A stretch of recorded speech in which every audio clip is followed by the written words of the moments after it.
What's up, guys? I'm Lil'Shane, aka Dak Knight, and this is my fantasy football recap video. What's up, Rosterbaiters? My name is Lil'Shane, aka Mini Dak Knight, and I'm here to talk about the first 2 weeks of the Rosterbaiters 2023 season, but most importantly, I'm going to talk about all about the Man, Bear, Pig Bowl, which was won by Z-Man.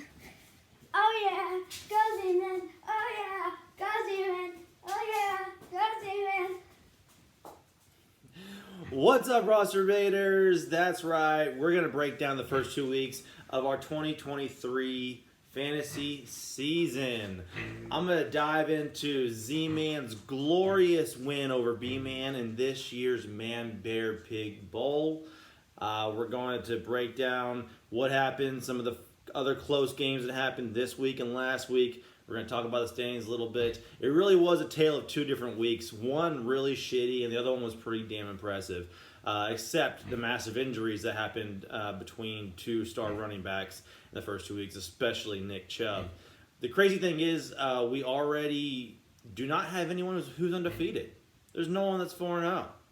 We also don't have anybody that's 0-4. So whether you're tanking or going for gold, everyone's pretty much still in it. I'll break down the standings a little bit later, but let's get started with the shittiness that was week 1. All right. Props to Voodoo Curse starting out so strong.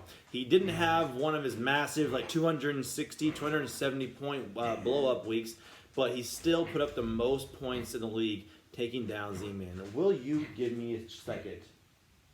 Just be quiet. I'm trying to work over here. All right.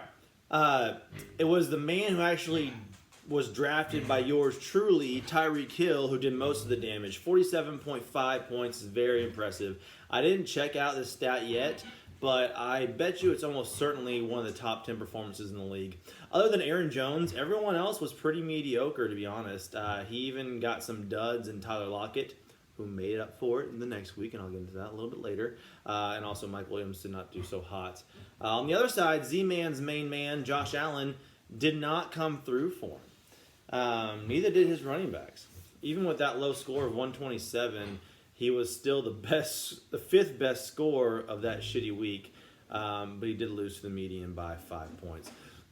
All right, Yurdo found himself in an under-median battle with Commissioner Gerald, whom he almost certainly would have beaten if it wasn't for Aaron Rodgers massively underperforming. My God.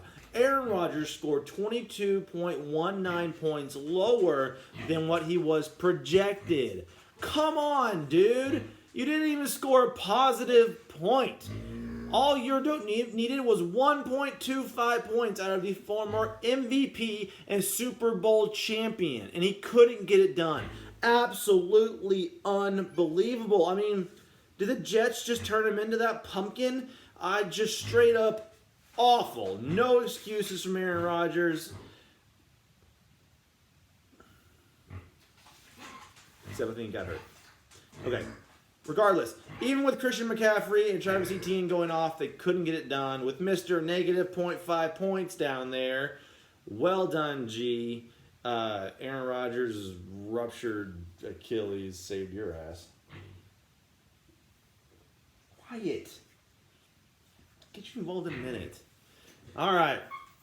B-Man was a low man this week, scoring 68.62 points under his projection. Other than his quarterbacks, only one person on his team scored double digits, and that was Deebo Samuel, who really only scored 11.3 points. Not very impressive for a PPR league. I would like to say that things turned around for him in week 2, but we all know what happened there. Beef Shower took down our reigning champ, Beantown Ace, because of Tua Tagovailoa and Daniel Jones. Hey, Danny, what happened? Did Micah Parsons scare you? Oh, no. You fall down a lot and go boom? Oh, poor Danny. Dude had 0 points. I mean, I'm actually surprised he wasn't in the negative, to be completely honest. But Beantown Ace not having Taylor Swift's new boyfriend on the field, he fell to a previous chafe winner in Beef Shower. Well done. All right.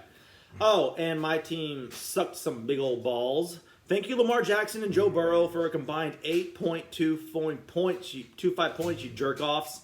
Come on. Okay. Week 2 is much more exciting.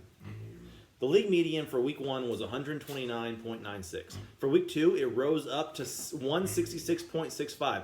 I guess all the defenses were in a hangover mode from how well they did in Week 1.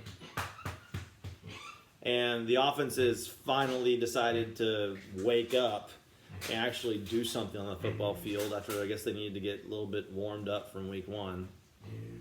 There are no major blowouts this week, but we had 2 very close games. I had the misfortune of going against the week winner, You Are Dope, who put up over 190 points. Well done, my friend. Even though I put up the third most points in the league, I couldn't catch Dopey and his wideouts, man. Lamb, Higgins, and Evans all put up massive numbers that I just couldn't touch. I couldn't overcome, even with my quarterbacks coming back to life and Hawkinson balling out on Thursday night. Well done, Dope. Took home the reigning champ this week, bud. All right. Gerald won again, but lost to the median again, leaving him at 2-2. Matty J had a good performance from my guys, Geno Smith and Dak Prescott, but Chubb going down really hurt him. I don't know if he would have beaten Gerald if Chubb would have finished the game, but his team will definitely be hurting for the rest of the season. And B-Man is sitting over there with really his only thing to be proud of right now in his fantasy life, Jerome Ford. Make a trade, bro. Okay, before I get into the game of the week, I want to hit on Voodoo's matchup with Beef Shower. Both of them coming off an impressive wins in Week 1. Their teams came back down to life, both scoring under the median. So you will later see Voodoo at the top of the table, but he would have only beaten Beef Shower and PGB this week, so he only had the third most points. He really got kind of lucky. Started off behind the 8 ball with Beef throwing out DeAndre Swift on Thursday night, who looked like Swift 2 years ago. We'll see if that keeps going in the upcoming weeks. Hurts played well, but everyone else was pretty mediocre. On the other side, Voodoo needed combined 4 touchdowns from his Seahawks to get his narrow victory. Yes, 4 touchdowns from Ken Walker and Tyler Lockett is what he needed. The Seahawks saved your ass, bro. Took down Beef Shower by 1.25 points. Okay, now it's for the game of the week. It's the game of the week. It's the game of the week. Man, bear, pig, bull, demon, and demon going at it. And for our game of the week, we have our mascot for the Man Bear Pig Bowl, our pig, Rosita. How do you feel about B-Man losing? I know! She was so mad. She wanted B-Man to win so mad. Okay. All right. Whew. That's a mad pig. A little bit bigger from the last time you guys saw her. So she technically is still a mini pig. But she got up to about 40 pounds. She's not going to get much bigger than that. But when I bought her, I was under the impression she was going to stay like teacup. Well, apparently that's not really realistic. She is quite a bit bigger now. Anyways, she wanted B-Man to win. That didn't happen. So, thank you for our mascot of the game, Rosie. Real pissed off. Anyway, a Man Bear Pig Bowl for the ages. Josh Allen was finally Josh Allen. Saquon was Saquon until he got hurt. Debo was Debo. Justin Jefferson was Justin Jefferson. Sprinkling a little bit of Christian Kirk and vintage Keenan Allen. And we had ourselves a showdown, baby. That's what I'm talking about. Top 2 scorers were both Allens on Z-Man's team. Both Allens put up 66.5 points for the Allen brothers and accounted for almost 40% of all his points. And he needed every single bit of it to beat B-Man. We all saw what happened. It came down to Deshaun Watson and Najee Harris on a late Monday night game. Najee has put up exactly 5.3 points in each of his first 2 games this season. I was afraid this guy was going to be a bust. It looks like he just may be. And the Steelers either don't think he's good or they know he's not good. Anyway, only 6 rushing attempts for Najee in Week 1. I bet B-Man was very reluctant to actually have to put him in his starting lineup again. But in all fairness, he doesn't have that much depth in his RB. At least he didn't have that much depth in RB. He has a little bit more now because he owns Jerome Ford, Matty J. Brandon owns Jerome Ford. I bet that doesn't feel very good. Eesh.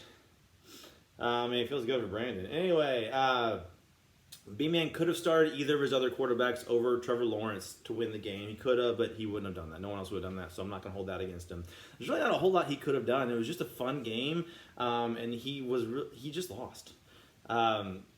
He needed Deshaun to throw a pick or get sacked a few more times, and that would have taken Z-Man down, but it didn't happen. Z-Man and his sexual deviant quarterback did just enough to win this year's Man Bear Pig Bowl. Okay, let's check out the standings. Voodoo, hanging out at the top, but he got a little lucky, like I explained before. Him and our two-time reigning champion, Beantown Ace, are the only teams that are 3-1. They've also scored the most points in the league, so it is fitting. And then we have 6 2-2 teams, all within 35 points of each other over 2 weeks. Then B-Man and myself are sitting at the bottom of the table at 1-3.